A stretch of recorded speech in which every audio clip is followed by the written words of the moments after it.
Welcome to Buried Secrets, a podcast about the paranormal, the occult, and weird and forgotten history. I'm Chris. Last time I said that I was about to embark on a series about the famously haunted Old Alton Bridge near Denton, Texas. But if you read the title of this episode, you will have noticed that that is not what I'm talking about this week. And that is because my research into the Old Alton Bridge has yielded some really weird and really interesting stuff. And I'm going to try to get a hold of a couple people involved and see if I can interview them or at least get a couple answers from them.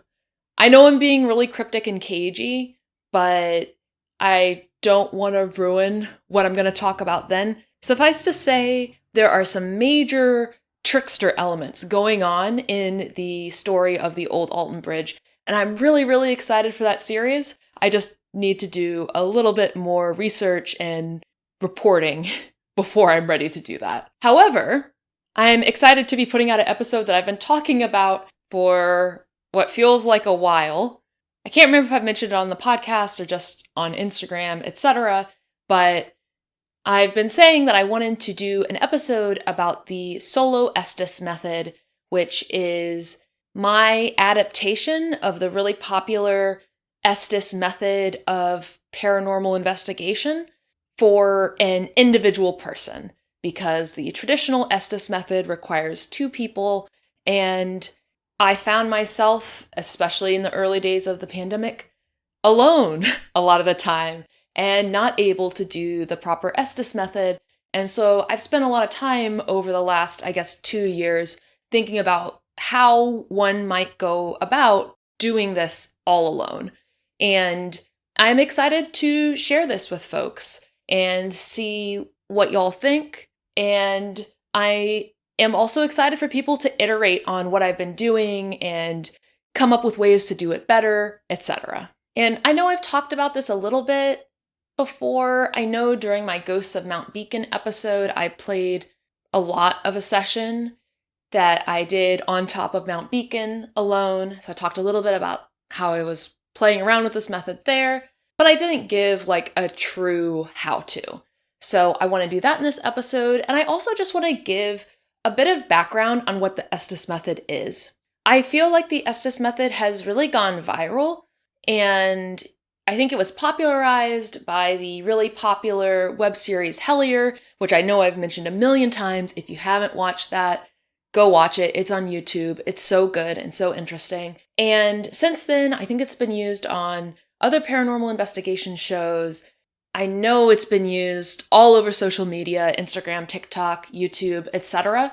And when something goes viral like that, it really easily gets divorced from its history and divorced from the context from which it grew up, and it kind of takes on a life of its own. So that's why I do want to talk about the history of the method, because in doing all of this research about the Estes method, I read a number of books on paranormal investigation and found out some really interesting stuff.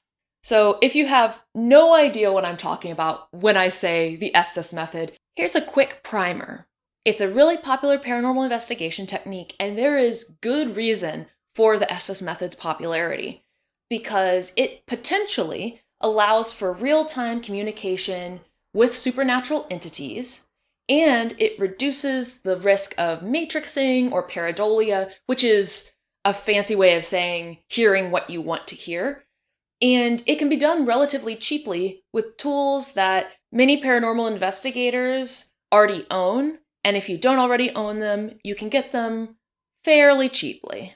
So the basic concept of the Estes method is this. One person, the operator, asks questions, while another person, the receiver, answers them. The receiver can't hear the questions or see the operator because they're blindfolded and wearing noise-blocking headphones that are plugged into a spirit box. And a spirit box is a modified radio that can be set to sweep AM or FM stations at a swift rate, and it's also known as a ghost box. And during the session, the receiver repeats any words that they hear from the spirit box. If the receiver hears words that answer the operator's questions, despite not knowing what the questions are, then there might be some sort of spirit communication afoot.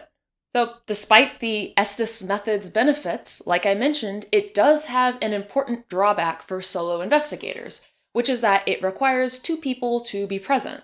However, like I mentioned, I started experimenting with a modified version of the Estes Method, which is possible to do alone, which I've been calling the Solo Estes Method. While the technique has some drawbacks, I've gotten interesting results so far, and I think that the Solo Estes Method is a great option for people who want to investigate on their own.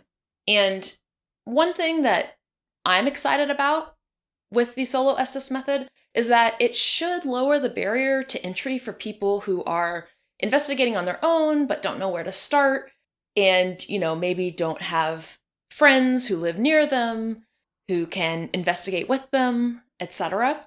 So before we get into the history of the Estes Method, let me just talk for a few minutes about my experience with the Estes Method, the original version of the Estes Method.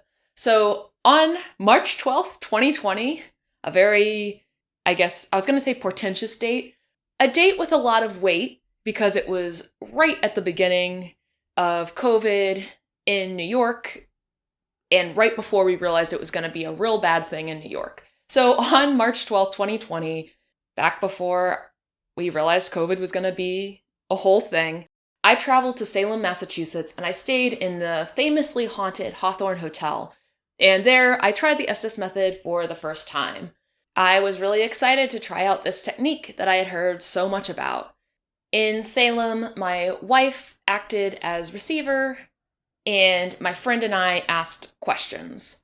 If you want to know more about all of this, early on in this podcast, I did 3 episodes, I think, about the Hawthorne Hotel, and I include most of the session that we did in the Hawthorne Hotel.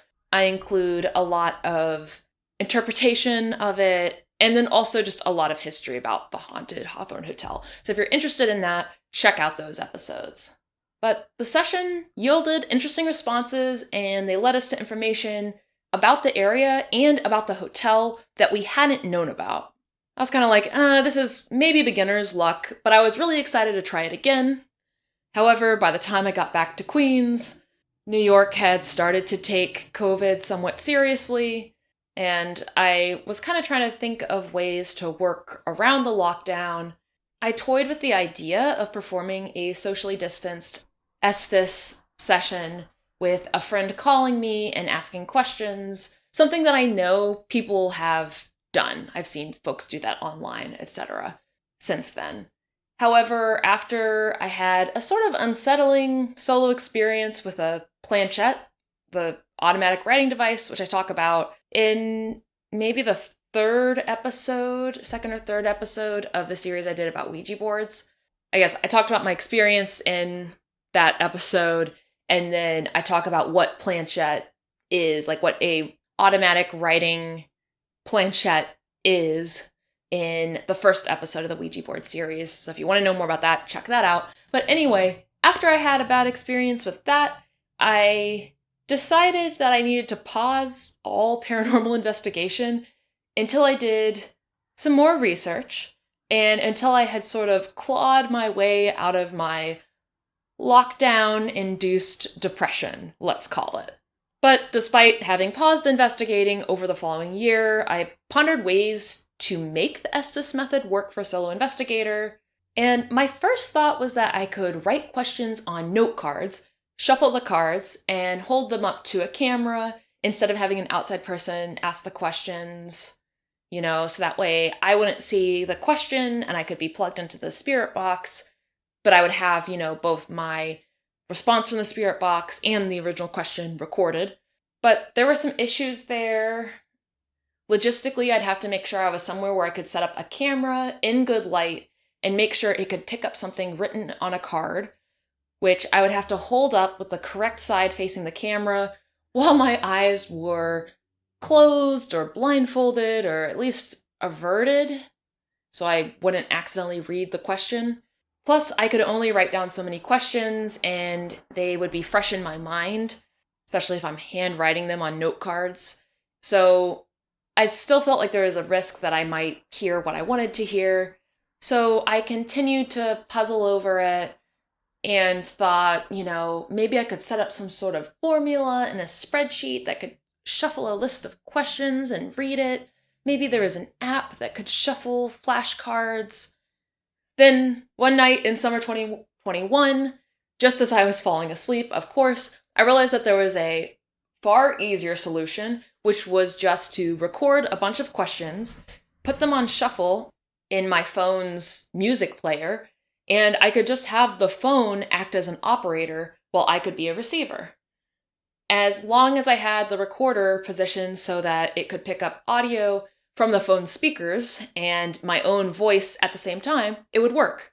I could just do that as a session, record it, and then listen to it afterwards.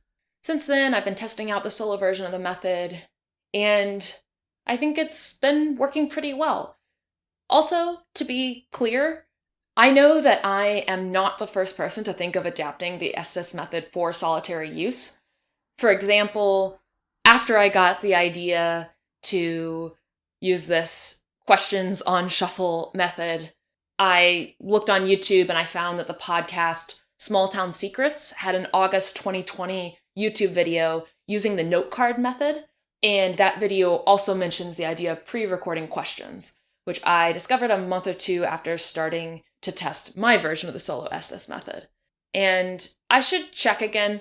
When I initially wrote my notes for this episode, there hadn't been a follow-up episode that I could easily see that showed the use of, a bunch of audio files on shuffle for the Estes method, but I haven't checked it since the fall when I originally wrote these notes.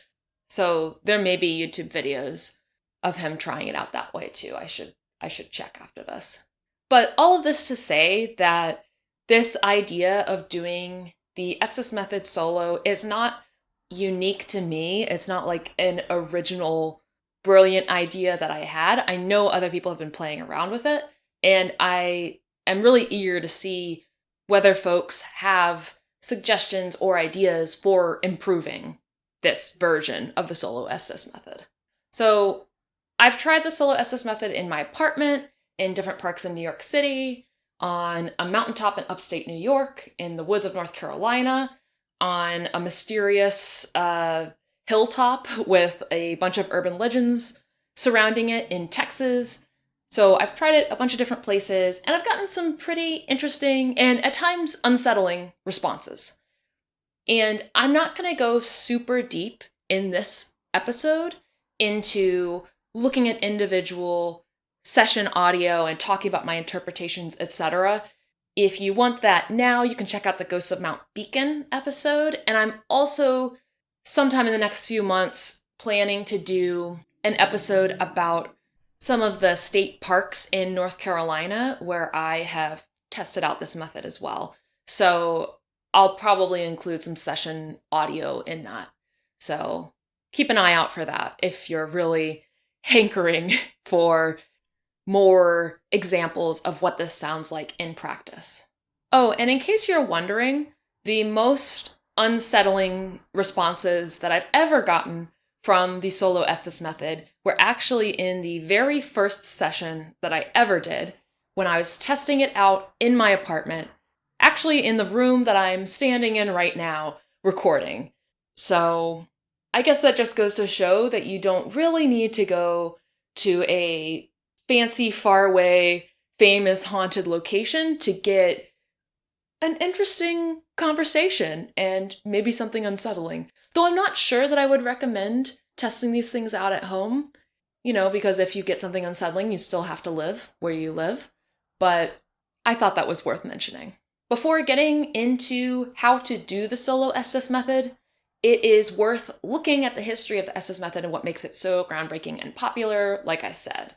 So prior to the Estes method, the use of spirit boxes in paranormal investigation was popularized by shows like Ghost Adventures, big budget, very popular TV shows.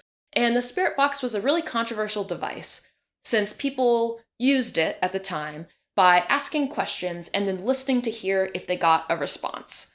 Since they knew what question they had just asked, it was likely that even well-intentioned investigators were hearing what they wanted to hear. That's just like a human thing, to make sense out of apparent randomness and to like find patterns and etc. So the spirit box had a bad reputation, but before the spirit box was popular on paranormal TV shows, this type of ITC, or instrumental transcommunication device, was more of a DIY project.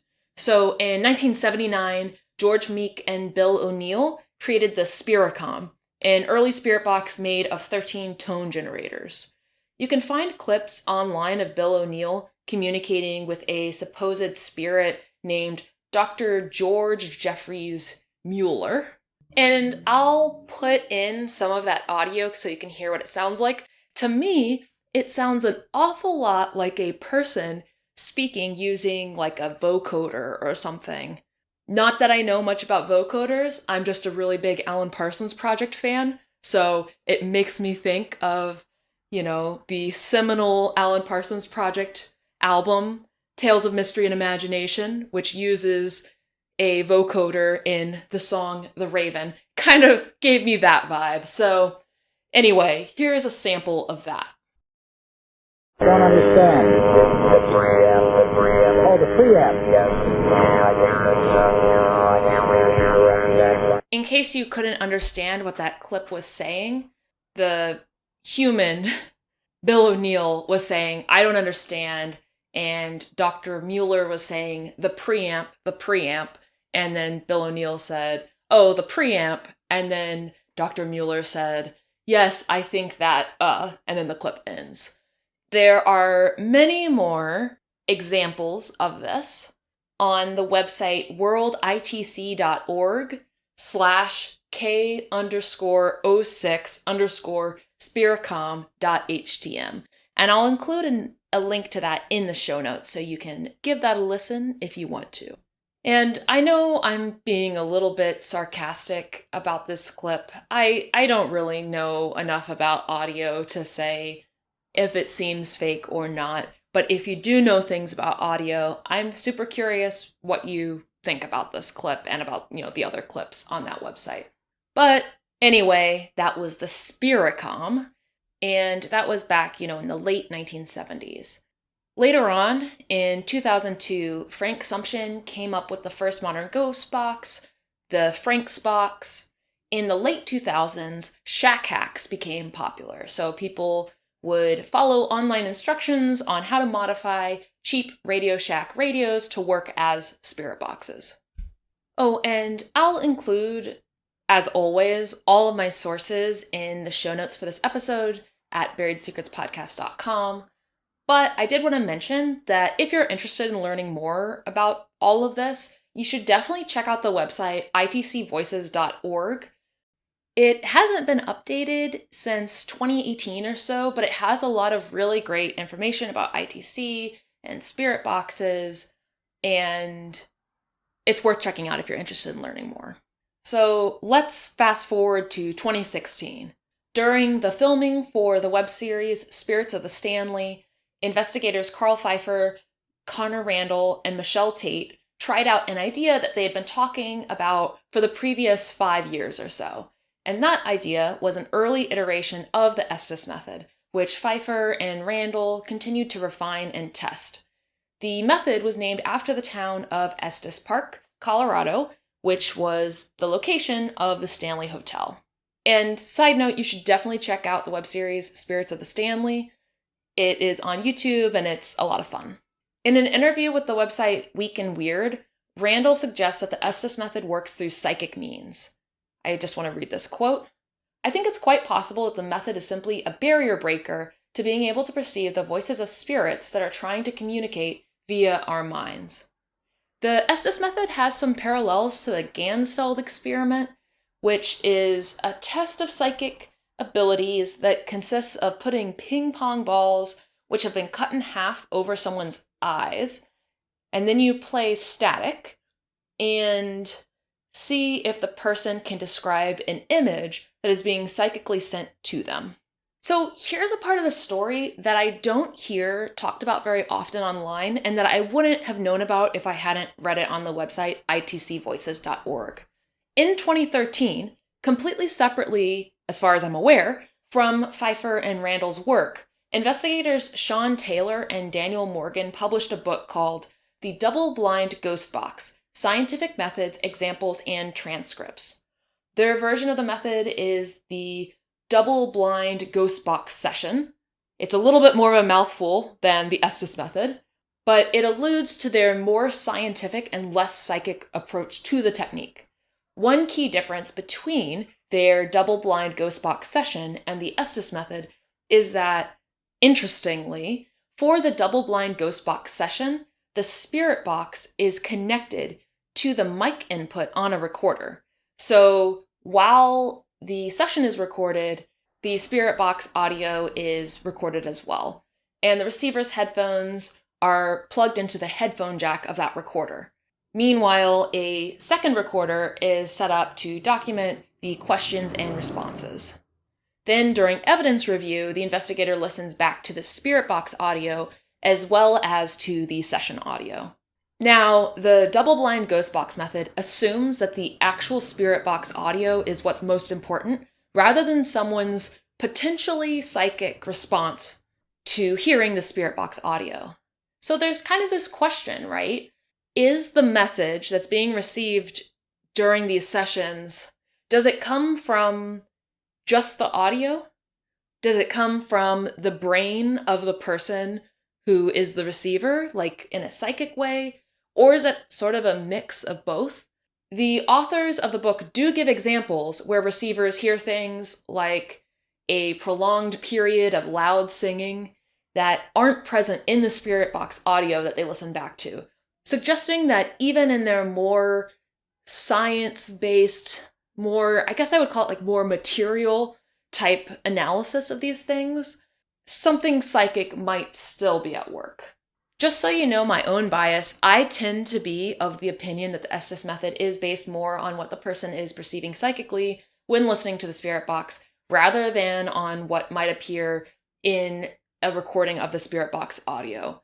But either way, the double-blind ghost box scientific methods, examples, and transcripts is really valuable reading, I think, for anyone interested in the Estes method, because it gives a less talked about perspective on this sort of investigation.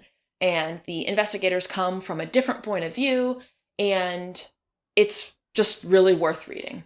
If you, like me, have a subscription to Scribd, it is available to read on Scribd, so you can get it there.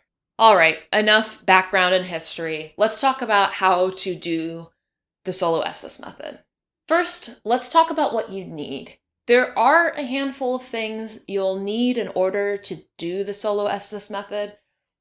I'll go through the full list, but I'll also try to offer alternatives to buying new gear whenever possible, because I really don't like the idea of spending a lot of money, honestly, on anything. I'm an incredibly cheap person.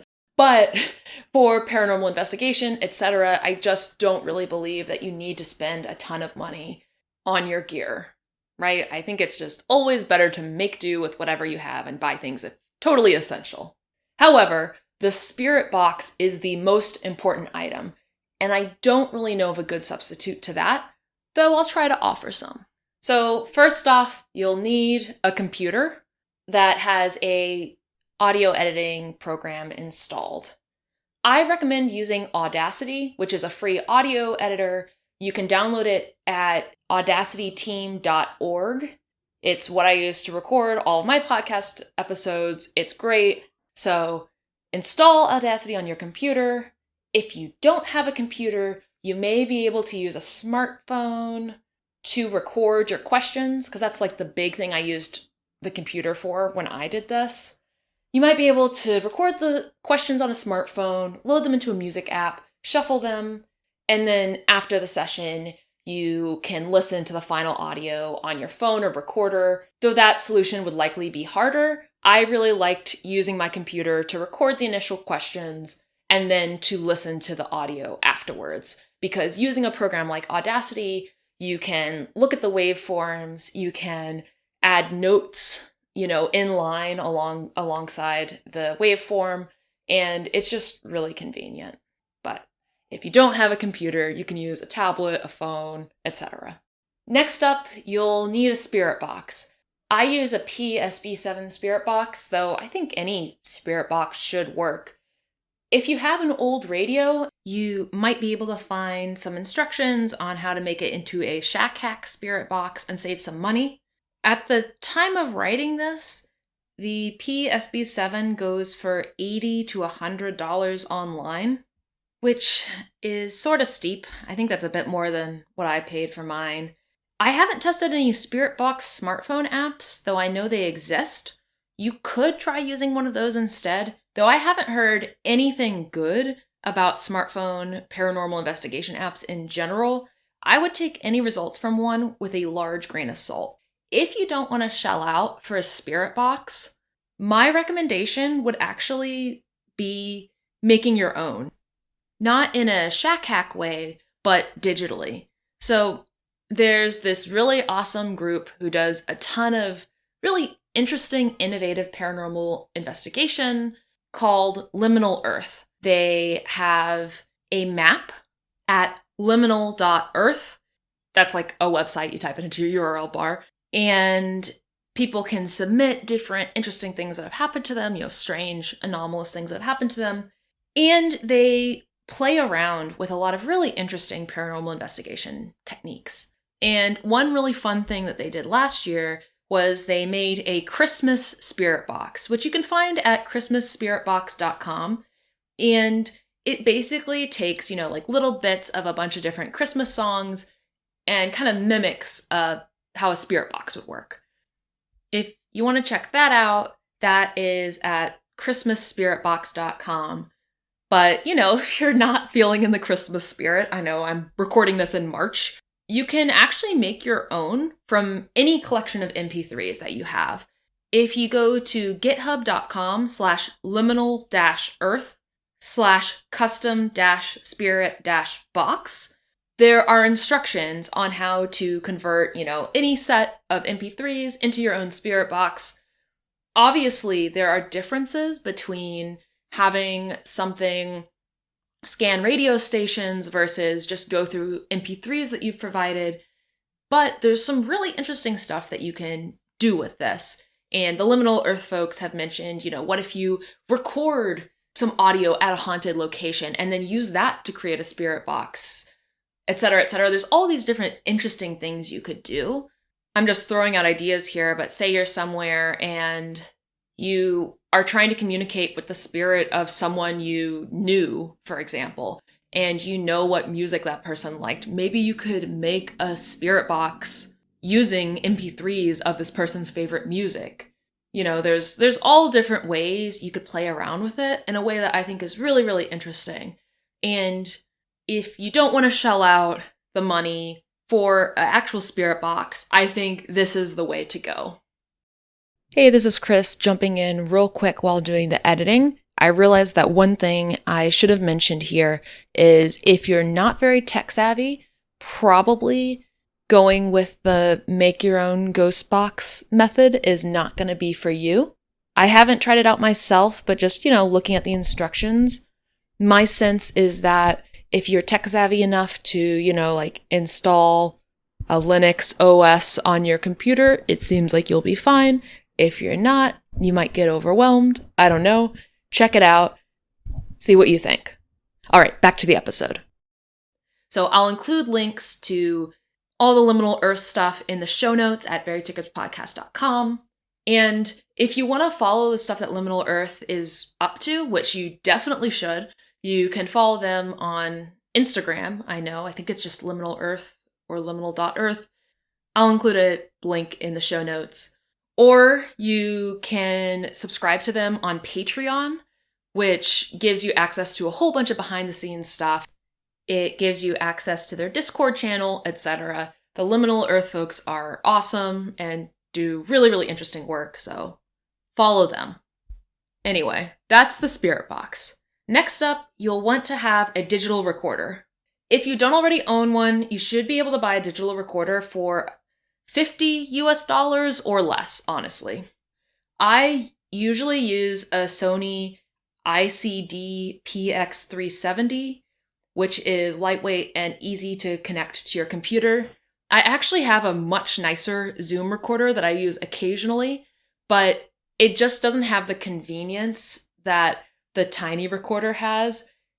I can literally put my small, crappy recorder into my running belt and bring it with me for a run, etc. Or just put it in a pocket.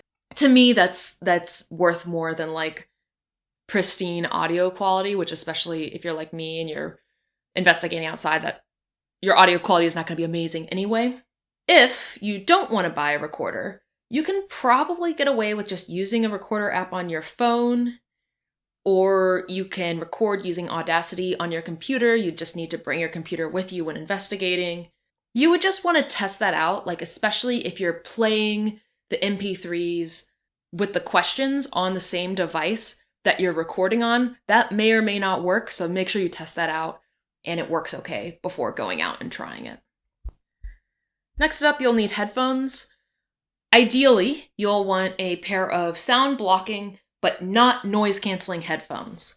Typically, people use the Vic Firth stereo isolation headphones, which are drummers' headphones that are great at blocking external sound.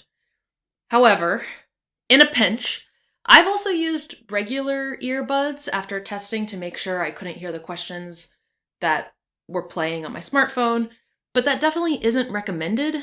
That being said, I find the Vic Firth headphones impossible to wear with my glasses. They're very uncomfortable to me. I'm very sensitive to over-ear or on-ear headphones. And it's just easier to have the little spirit box, the little recorder, and those small headphones all in one tiny pouch than it is for me to bring a bunch of stuff with me, especially because, I don't have a car or anything. So when I'm investigating, I'm usually just working from stuff in a small bag. So in a pinch, earbuds have worked for me. So next, you'll probably want to use your phone to play the MP3s with the questions, though you could also use an MP3 player with external speakers or your computer to play the audio if you prefer. Any audio player with a shuffle function will do. I like Pulsar for Android, but, doesn't really matter. As long as you can put in your MP3s and press shuffle. You might also want to have an eye mask or a blindfold or a notebook, and I'll talk more about those later. So that's what you need. Now it's time for the hard part, let's say. You'll need to have a bit of tech savvy to record and set up your questions. Not a lot, but a little. This initial setup is the hardest part, but you will only need to do it once unless you want to, add or re-record questions. And I know these steps are a little complicated. I will include the written out version of this in the show notes at buriedSecretspodcast.com, and I'll try to remember to also include some screen grabs to show you what I mean for some of these. So first, you want to come up with your list of questions. Here's how I recommend doing it. In a spreadsheet software like Google Sheets, which is free, make a document with at least 2 columns, question and number.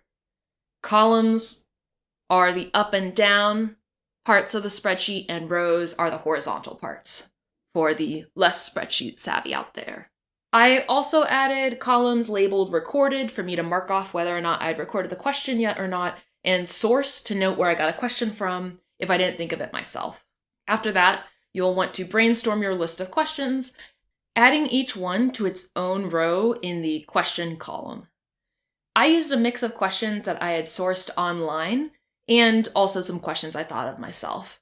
I wanted to pull questions from other sources because they were phrased really differently from how I would have written them, and because some of them weren't things that I would have asked.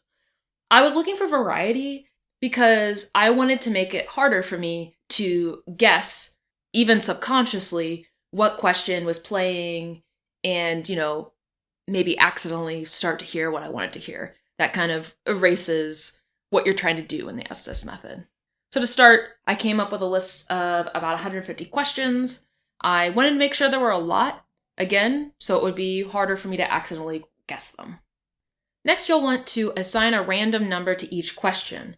You don't have to do this step, but I strongly recommend it because if you assign a random number to each question, you'll be able to make each question's file name a random number instead of something to do with the question, or even the order in which you recorded the questions. That way, if you happen to glance at your phone during the session, all you'll see is a random number, and that won't bias you as you listen for answers. But the nice thing about having a spreadsheet with all of the questions and all of their numbers is that if you need to locate a particular audio file later on, you can just look up the file name in your spreadsheet. So if you want to swap out a question or delete a question or just choose a selection of questions for some reason, you can do that because you have it in your spreadsheet. So if you're not in love with spreadsheets like I am, to assign a random number, you type a formula into the cell in the number column next to your first question.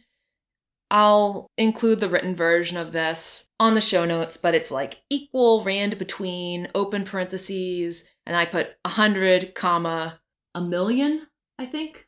A million or 10 million, close parentheses. And what this formula does is it fills in the cell with a random number between the two numbers you put in. So in my case, between 100 and a million. You can choose any number range that you want, but the bigger the better, because that reduces the chance of having a duplicate number. Copy this formula down to all the cells below, so each question has its own random number. And if you want to copy everything, all the formulas down really quickly, you just highlight the first cell with the formula and highlight all the cells below it that you want it to copy into and hit, I think it's Control-D on Windows, Command-D on Mac, I believe. I'm not as familiar with the Mac shortcuts. So once the numbers have been assigned, you select the entire column, you copy it, then you right-click or Command-click on a Mac and select Paste Special, Paste Values Only. It might be phrased slightly differently depending on what software you're using, but there'll be some sort of paste values only option. What that does is it removes the formula and leaves you with just the numbers. If you don't do that, the numbers will re-randomize every time you edit the spreadsheet, which you do not want. It completely defeats the purpose of coming up with random numbers for file names. And if you find later on that a number is repeated, as you're saving audio files, just add another number or two to the end of that to make it unique again and update your spreadsheet. And that's the end of the spreadsheet part of things. Next, you'll want to record the questions. So open up Audacity or another audio recording program and record your first question. Once you've recorded the question, add some silence to the end of the recording. You can do that by just letting it continue to record. I added about a minute to the end of each question, though I threw in some longer pauses after some of them for fun, and just to kind of keep randomizing things. That will give you time to answer during the session before the next question plays. If you don't add silence to the end of each question, you'll get like question, and you'll be trying to answer them, but you might only have a couple seconds between questions, and that's not going to make for a good session. You're going to be talking over your own questions, and you're not going to be able to hear your responses, and who knows what question you're answering, etc. So don't do that. And what I would recommend you doing is just have a track in the audio editor that's like a minute long or whatever, and record the question into a different track. So that way you don't have to keep letting it record that extra minute. You'll just have that track that you can keep for each time you're recording a question. You record the question, you erase what you just recorded, you save it, you erase what you just recorded, and then you record the next question. If all this is sounding overwhelming, like if you're not very tech savvy, I'm kind of imagining maybe folks who don't like computers feeling concerned at this point. You're in luck. I've decided to start up a Patreon page, and I'm still deciding what I want the different perks and benefits to be. So if you have thoughts on those, please let me know, via Instagram DM or at buriedcircuspodcast@gmail.com. One of the perks is definitely going to be access to the questions that I recorded for myself. So if you don't want to record your own questions, you can use mine, and I'll include the spreadsheet too, so you can pick and choose. You don't have to go with all the ones that I recorded if some of them make you uncomfortable, etc. So I think that's going to be patreon.com/buried secrets. I'll share a link to it when I publish the episode, and I'll also include the link to my Estes session kit on Patreon, so that way patrons can have access to that. So anyway, back to my instructions, right? For recording the questions, once you've recorded the first question, export it as an MP3 and name the file with the random number that the spreadsheet assigned it. You can continue recording questions and saving each of them as an individual file until all of your questions are recorded. For myself, I also included a couple questions that were just 1 to 3 minute stretches of silence, also with random numbers as their file names. I did that just to add some additional randomness to the session and to make the cadence of the questions less predictable to me. Again, my goal with these questions is just to try to trick my subconscious into not being able to guess what's being asked or not asked on the recording, and thereby hopefully getting more trustworthy results. This process does take a while. I think I spent several hours doing this. Maybe there's a faster way to do it. Like if you just used a recorder, that might be faster, right? Like just, record each question as its own file on a recorder. It saves all of those with a somewhat cryptic file name. Maybe that'll work, but you'll still have to decide how you want to get that silence onto the end of each question, right? Do you let the recorder sit and keep recording for a bit, or do you go into Audacity or whatever software you use and add that extra minute or however long you want to add? I haven't been able to find an easier way than the process that I just described, but if you think of something, I would love to hear it. And if anybody writes to me with good ideas, I'll definitely share them so everyone can benefit from that. So then the next thing that I did, at least, was I updated all of the metadata on my questions. And all that means is that I wanted to give all of the MP3s a consistent album title. That way I could pull it up on my music app and just shuffle the album. Now, if you wanted, you could make a playlist and shuffle within the playlist, follow your heart, but this is what I felt was the easiest. So the way that you can do that is you can drop the questions into MP3 tag, which you can download for free at mp3tag.de/en, or a program like iTunes, something that'll let you highlight all of the questions and then update the album name to Estes Session Kit or something similar. And, you can skip this step if you labeled each file with a consistent album name when you exported them, though it was faster for me to just update all of the metadata at once at the end. And like I said, you could just put it all on one playlist if you wanted. Next, you want to upload your questions onto your smartphone or your MP3 player, whatever you're going to use to play the questions. So put the questions on your phone, open them up in a music app. Like I said, I like to use Pulsar, or I guess Pulsar Plus. I use the paid version. But anything that allows you to shuffle tracks within an album will work. Open up the album you created and play it on shuffle. The question should play from the phone's speakers or an external speaker, not from headphones. So at this stage, you're just testing it out with your recorder. Try to get a sense of how loud you should have the volume turned up and how close your recorder should be for it to pick up the sound from both your phone speakers and your voice. So that's all the prep work. Now that that's done, it is time to investigate. Bring your digital recorder, phone, spirit box, and headphones to the location that you want to investigate. The typical Estes method requires you to be blindfolded, but since you're investigating alone, it may not be safe to be blindfolded. I usually take my glasses off, though, because the Vic Firths are really uncomfortable to wear with my glasses, and that's almost like being blindfolded, because I really can't see well without them. If I decide it's not safe for me to be in the location without my glasses on, which I have decided a number of times, then I just use a different pair of headphones. And like I said, just make sure to test the audio extra carefully to make sure that you can't hear the questions over the sound of the spirit box. The idea behind the blindfold with the original Estes method is that 1, you don't want to accidentally read someone's lips, and 2, it helps contribute to the kind of psychic aspect of it, right? You have some of your senses blocked out that helps you kind of tap into Maybe you're unconscious or something else.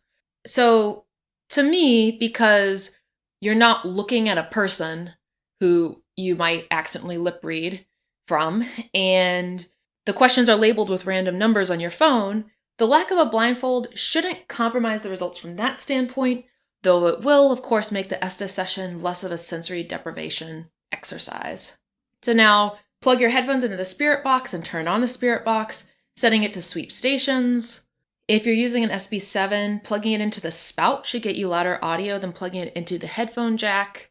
And test out the question audio on your phone. Play a question and see if you can hear it. If you can, turn the spirit box volume up louder or move the phone away from you until you can't hear it anymore. Just make sure the recorder can still pick up the question. Now, turn on the recorder, place it in a place where it can pick up both the phone audio and your responses. And I would record a quick tag for the audio. State the time, the date, the location. I also like to, at that point, address any spirits that might be present, explain that I'd like to communicate, talk a little bit about the Estes method and how it works. Kind of introduce yourself. I often forget this step and then remember partway through the session, but I really think it's best to start out with that to kind of just set the scene. When you're ready, press shuffle on your questions and start the session. As you listen to the spirit box, say any words that you hear clearly. If you aren't getting much, you may want to experiment with changing the sweep rate, switching from AM to FM or vice versa, or try retracting or extending the spirit box's antenna. I usually set a timer on my watch for 20 to 30 minutes and then end the session once the timer goes off. Sometimes the timer goes off and I want to go on a little bit longer, and sometimes I can't wait that long. Some days the sensory experience of sitting there and having sound from the spirit box bombard me is just too much, and I just have to stop early. I just try to go with what feels right and end the session when I feel like it should be over. But I do think having a timer helps because you kind of lose track of time when you're plugged in, and maybe that's a good thing.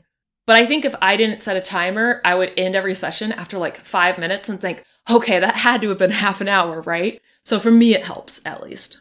To end the session, stop the questions on your phone. I usually keep the headphones on for a minute or so after that and say everything I hear, and then turn the spirit box off and thank anyone who is speaking to me. I usually then keep the recorder on and say how I'm feeling, how I think it went, and anything else that I might want to remember later on, when I listen back. For example, maybe there are some people near you and you want to note that, hey, around this time, I might have heard voices because I saw some people near me, or you might have felt a certain way or had a certain image come into your mind at some point during the session. I think it's just good to say all of that out loud. If you have a notebook, maybe write it down too in case something weird happens with the recording, but it's just handy to have that information. So next, you'll want to review your evidence. Listen back to the audio in your recorder or on your computer. And what I like to do is write down the entire session's questions and answers longhand in a notebook. And then I read through it, adding asterisks next to responses that seem like answers to my questions. Though, of course, there's many ways to do this, but I wouldn't recommend just listening to it and expecting to pick stuff up there. I really think it helps seeing it written down or, typed so that you can really see how it flows. Sometimes there might be several minutes between answers, but if you look at it all together on one page, you're like, oh, I think this is answering this earlier question, or I think this conversation is flowing in a certain way that you just don't pick up necessarily when you're listening in real time to the audio. All right, so that's how you do it. The actual session itself is pretty easy. It's just getting to that point where you're ready to have a session that's a real pain in the butt. Before I close, I do want to talk about some of the pitfalls of the Solo Estes Method. So the biggest benefit of the Solo Estes Method is that it's easy to do. You can do it alone, on a whim, whenever you want, without needing to make plans with anyone. Sometimes I have my Estes Method kit just in my bike bag, so I have it just in case I want to try an impromptu session, take a break while I'm on a ride somewhere weird and do a little session. Like I said earlier, it's great to do if you don't know people in your area who are into paranormal investigation, or if your investigation pals are busy on a day when you want to check out a location. It just opens up a lot of possibilities, I think. However, there are a lot of drawbacks to the method. And if I'm being honest and looking at it objectively, I don't think that the Solo Estes method is as good as the regular Estes method. I also think it's better than nothing. The Solo Estes method's drawbacks aren't enough to make me reconsider using it, but they're worth being aware of, so let's go through them. So first one is safety. Of course, there are risks to being out and about alone. That goes double if you are potentially in a remote location. And even if you take my advice and forgo the blindfold, you're still alone somewhere with your hearing blocked out. So make sure that you're somewhere safe and that your emergency contact knows where you are and when you expect to return home. You might want to consider using a GPS device that allows you to broadcast your location to your emergency contact. I think there are apps that do that too. I use Garmin, but I think that Strava might do it. I think there's like a number of services that allow you to do that. Also, make sure that you aren't trespassing. Off-limits areas can have many dangers, whether it's an overvigilant property owner, other trespassers, unstable structures, or unpleasant animal or insect life. I usually investigate during the day at public parks that I know well, but even that holds some risks. So be careful, and if you aren't comfortable being out and about alone, you could try out the Solo Estes method at home or in a hotel room. One interesting thing that I found out when I was doing a lot of reading about ITC is that it seems like in the past, a lot of the time people would just do ITC stuff at home. And I assume that has to do with, rigs being not portable at all, right? Like if you're in a room with like a huge machine and you need that to do, whatever radio stuff you're doing, then of course you're not going to like bring that out on location somewhere. But I do think that it's probably possible to communicate with entities that are somewhere else while you're at home. And this is something I kind of want to look into more because it just seems to me that that has been done a lot historically. And now there's really this tendency to be like, oh, I need to go to a location. I, of course, am really interested in the idea of place and location and paranormal or anomalous stuff tied to a place. But, remote viewing is a thing. I don't see why remote paranormal investigation couldn't be a thing. This is outside of the scope of this episode, but, I do have questions about why might a spirit be tied to a certain place? Is there any reason why you can't communicate with them if you're somewhere else, etc.? So, things to think about. If you don't feel safe being out and about alone, just stay home and do it. I think that would be fine, and you might find out some interesting stuff. So then the next problem is that the questions are random. Instead of having a human operator asking questions based on what responses you've received so far, you're relying on a music player on shuffle. Depending on which and how many questions you record, you might find that your phone repeats questions, or plays questions that make no sense in the context of the larger session, or asks questions that aren't appropriate for your situation. Also, if you get an interesting response, you won't know it, and you won't be able to ask follow-up questions. So those are real drawbacks. You might also find that there's too long or too short of a gap between questions. This is something that I've really noticed. For example, I've had Solo Estes sessions where I get a quick, if not immediate, answer to my question right off the bat, and that answer makes a lot of sense. It seems like a direct question or answer to what I had just asked. But after I get that really clear answer, in the minute or couple minutes between the question that was just asked and answered and the next question that comes on shuffle, all these seemingly random, nonsensical responses start to come in. And I have this feeling that whatever I was communicating with had answered quickly, and then maybe got bored waiting for the next question. And if I had been with a human operator, they could have asked another question right after getting an answer that made sense. That would stave off random responses and lead to a session that just made more sense in general. And that could cover more ground in the same amount of time. But I think this is something to really keep an eye out for when reviewing evidence for Solo Estes sessions. because you might find there's a lot of noise because there's just random amounts of time between questions. And like sometimes I really do need that time to get a response. Sometimes it doesn't come right away. But look for patterns like that. Like, do you get sensical answers right after a question and then things start to make no sense, etc.? It's just something to keep an eye out for. Also, in addition to the logistical issues with playing random questions, you may also risk whoever or whatever you're communicating with getting annoyed at you for not being able to have a normal conversation. I don't believe that I've had a session yet where this has happened, but it's something to keep an eye out for, since conducting a conversation with someone using a list of random questions might not be the most respectful way to behave, and I could see that annoying somebody. So the next drawback is you do know what questions you recorded. When responding to questions that you recorded yourself, there's always the possibility that you might just hear what you want to hear. I've tried to mitigate this issue by mixing in questions that I found online that I probably wouldn't have asked, and thus probably am less likely to unconsciously think of a response to, and by naming files with random numbers, and by varying the lengths of audio files, and by having just a bunch of recorded questions, including some repeats. Now, you could ask a friend to select and record questions for you to help with that, or you could, join my Patreon and use the questions that I recorded. And you could always retire some questions or reword and re-record them to keep yourself on your toes. Now, I'm pretty comfortable with this issue with the Solo Estes method, however, because even in a regular Estes method session, you can probably guess a lot of the questions that might be asked. Most operators would ask questions like, is anyone here? Who am I talking to? How old are you? Etc.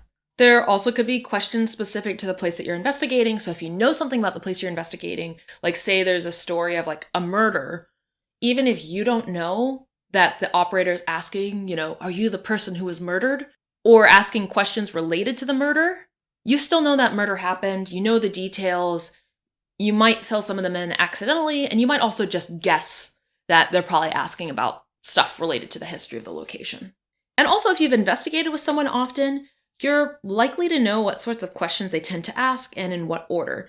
So even during a regular Estes session, matrixing or pareidolia is always a risk. So then the next issue is the psychic aspect. If the Estes method potentially relies on psychic communication, what happens when part of that conversation is conducted by a machine?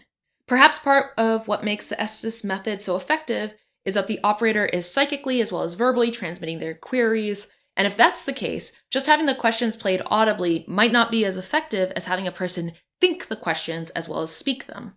Also, if you aren't blindfolded, then you might be distracted by the things around you, which could have an effect on whether you're picking up as much as you could from a psychic standpoint. The blindfold would contribute to the sensory deprivation experience that might make you receptive to psychic messages as well. But for me, the safety benefits of not being blindfolded for solo Estes sessions are worth that trade-off. So the next issue is you're not getting real-time feedback.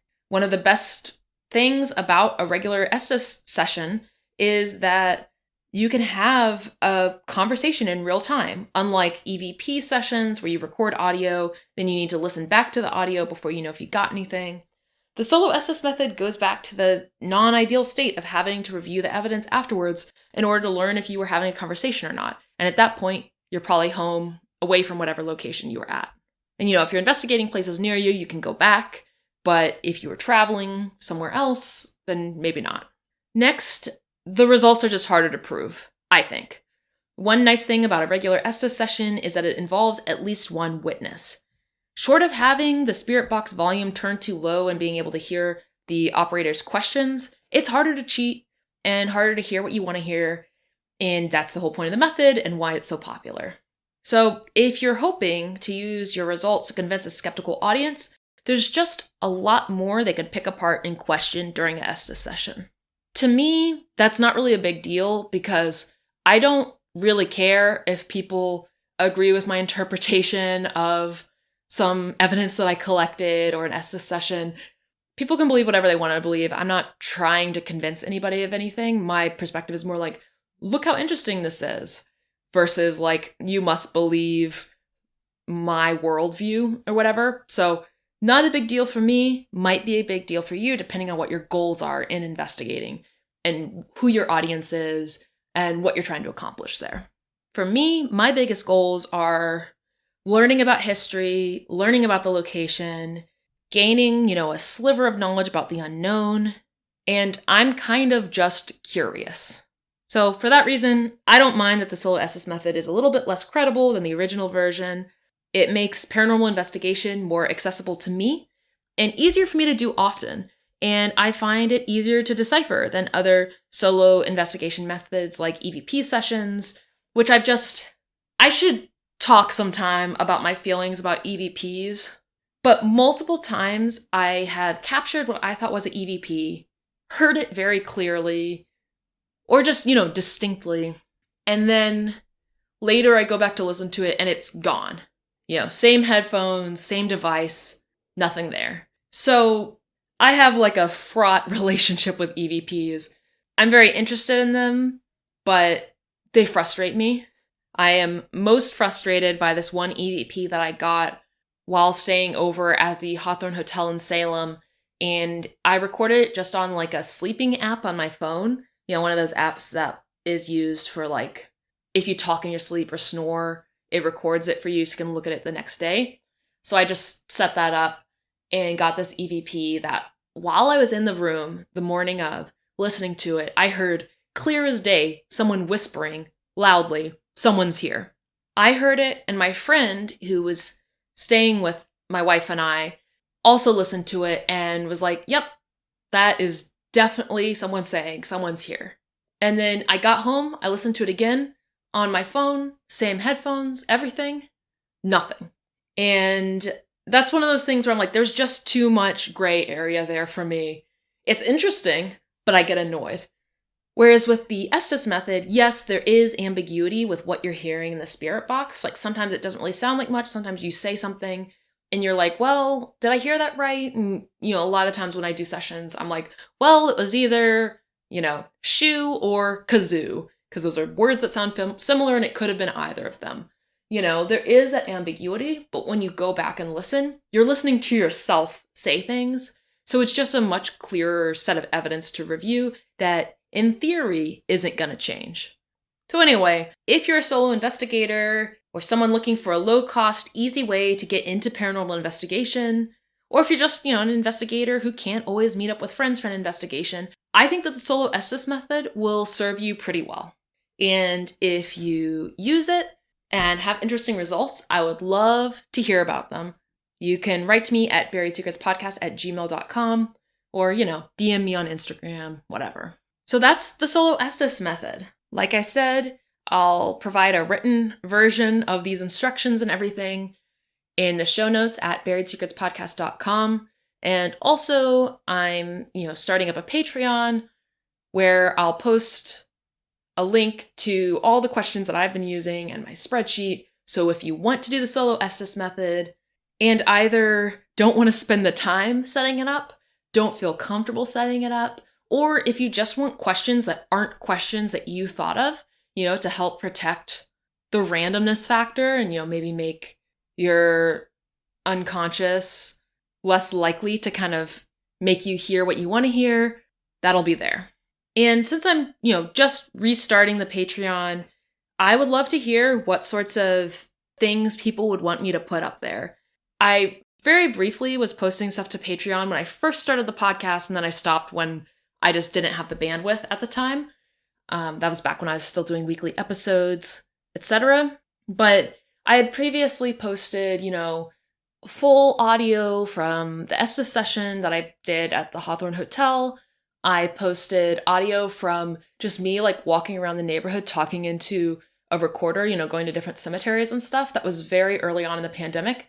And to be honest, I was super lonely and tired of being alone all the time. So was just going on long walks, and it felt nice to talk to a recorder. So who knows what those are like to listen to, but those are on the Patreon. But in looking ahead, I definitely want to provide tools for paranormal investigation, like my Solo Estes method questions.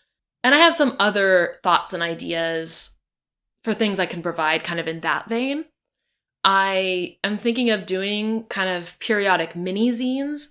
So if you're not familiar with those, basically I would make a mini zine that is, the size of a piece of printer paper that's easy to just print out and fold up. And then you have like a little mini booklet.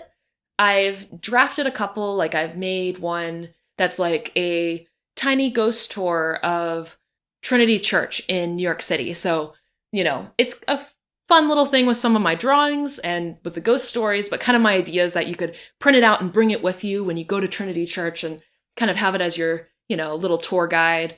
I also made one that is the Solo Estes Method, a how-to. So my idea with that one is that you can print it out, bring it with you when you go on your investigation, and just have it so that you have all the steps in front of you. You can put it in your kit, and it's just there, handy to help you out.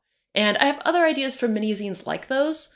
I'll holler once I post the Solo Estes Method one. It won't be quite ready to download by the time I put out this episode, but I'm working on it. I have a draft of it. So hopefully in the next couple weeks, I'll release that. Also, if you follow me on Instagram, you might know that I have, for the last few months, been working on a sort of interactive Google map of haunted places in New York City.